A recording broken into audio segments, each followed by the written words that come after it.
Hello guys! So update ko lang po kayo doon sa una kong post about SSS members na maaring makatanggap ng 2,000 pesos na ayuda sa Pilipinas, yung uplift program ngayon sa Pilipinas na nagsisimula nga ngayong araw. So para po sa mga SSS members, meron pong 4 requirements or qualification para makatanggap po kayo. So unang-una po, ang inyong monthly salary credit is dapat below 20,000.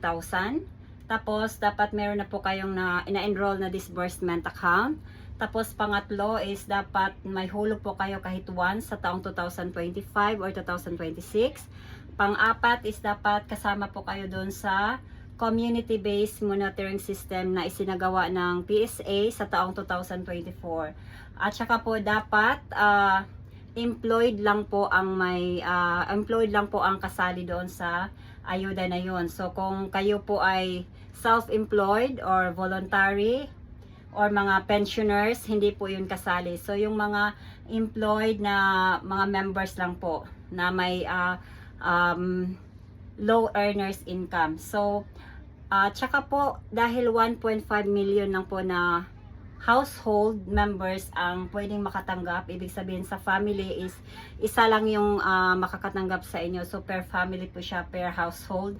So 1.5 million lang po at ilang milyon, knowing na ilang milyon ng members ng SSS. So maaring hindi po kayo makatanggap, maari pong makatanggap kayo. So ang una po nyong i-check is magno-notify po yung SSS sa SMS or email or notification sa inyong SSS application.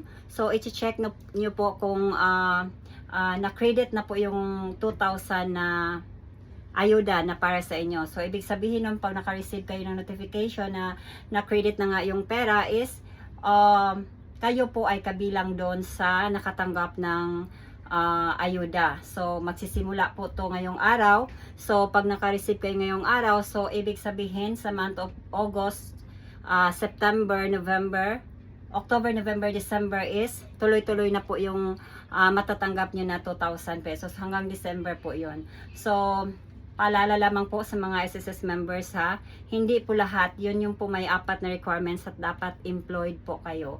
So yun lang po ang dapat nating klaruhin. So ano lang po yon sa mga nakakatanggap sa dapat magpasalamat na lang po tayo at nakatanggap pa rin tayo kahit konti. At para naman doon sa mga hindi napili, so wala na po tayong magagawa doon dahil meron pong silang pinagbasihan at 1.5 million lamang po ang maaring makatanggap. So ibig sabihin po noon, sa maswertehan lang, swerte-swerte lang yon. So ayun po, thank you.